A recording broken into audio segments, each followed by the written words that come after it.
Alors, je vois que cette vigne, c'est une vigne de quoi? Syrah De aussi. Syrah aussi, Oui. d'accord. Cette vigne Syrah est un cordon de Roya. Est-ce que c'est la majorité du domaine qui est comme ça, ou est-ce que vous avez aussi des gobelets? Ou d'autres tailles? On a, on a aussi un petit peu de gobelets, mais si vous voulez, c'est pas notre conduite de vigne préférée, si vous voulez, hein. Au niveau du palissage, c'est pas ce qui va se faire de mieux. On va pas avoir un feuillage bien réparti, et c'est vrai que nous, on est plus orienté sur du cordon de Roya, où on va avoir une meilleure répartition de la végétation et quelque chose de plus facile à travailler. Voilà, c'est un petit peu Alors, la. Et puis c'est ça peut-être... correspond, je pense que le gobelet correspond à une période de, une façon de faire qui se pratiquait à une période donnée. Aujourd'hui, hein, quand les gens plantaient des vignes en gobelet, souvent ça se plantait au carré, 1,50 m sur 1,50 m. On croisait, on faisait des passages dans un sens et dans l'autre. Automatiquement, c'était une conduite qui était adaptée aux moyens de De travail l'époque. de l'époque. Aujourd'hui, je pense qu'à travers la mécanisation, on est quand même obligé d'évoluer sur des pratiques différentes hein, pour conserver un potentiel intéressant au niveau de la production. D'accord. Et donc, vous labourez Mhm. une Oui, rangée sur deux, oui. m'a dit Charles, m'a expliqué ça. C'est ça. Voilà. On a parlé donc de l'herbe et du type de culture. Euh, Au niveau des rendements, vous situez dans quel... Au niveau des rendements, ben, on est sur des 40-50 hectos à l'hectare. d'accord, ce qui est des rendements plutôt élevés pour la région quand même, malgré tout. Plutôt élevé si on veut. Après, c'est sûr que nous, on vise pas non plus des rendements à tout casser.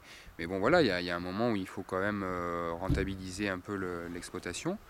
Et puis bon, je veux dire, 40 hectos, c'est pas non plus des rendements Non, énormes. non, pas du tout, pas du tout, Voilà, pas du tout. faut pas tomber non plus dans les excès C'est pas du tout ce que je veux dire. Ce que je veux dire, voilà, il faut chercher un équilibre à la fois voilà. au niveau de la culture, à la fois au niveau financier. Et effectivement, bon, ça me paraît tout à fait raisonnable, et ça correspond donc aux vins que vous faites, qui sont de très bons vins, mais que, on peut le dire, sont situés dans une gamme de prix tout à fait correcte. Bien sûr. Ben, de part aussi, voilà, les rendements, puisque d'autres exploitations se sont positionnées sur des rendements beaucoup plus faibles, sur des 15-20 hectos à l'hectare.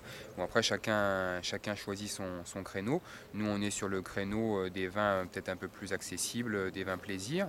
Après, voilà, chacun choisit sa philosophie Tout à de fait, tout production, à quoi. fait. C'est la recherche de l'équilibre qui est... Voilà. Ceci étant, on est capable de faire des vins plus concentrés.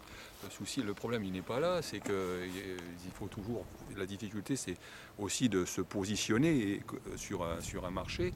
Et bon, peut-être qu'au départ, on n'a pas pris on n'a pas pris le bon aiguillage, mais bon, on ne regrette pas non plus le choix que l'on fait. C'est un petit peu plus difficile sur le plan économique, mais enfin, parfois les choses Voilà.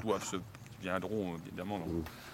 Alors là, on commence déjà à parler un petit peu des cuvées. Je crois que nous allons aller retrouver Émilie pour qu'elle Voilà. nous les présente. Hein, mais effectivement, de Guillaumette jusqu'au numéro 1, vous avez quand même une belle gamme de vins à boire et de vins... Voilà, donc sachant qu'on peut passer vraiment donc, de la Guillaumette qui est vraiment le vin plaisir, très fruité, à boire un petit peu frais, c'est vraiment sympa, à l'AOC numéro 1, où là on passe quand même sur des rendements peut-être un peu plus bas et sur des choses assez concentrées, donc avec un élevage en barrique qui va lui donner vraiment une belle structure et une belle longueur.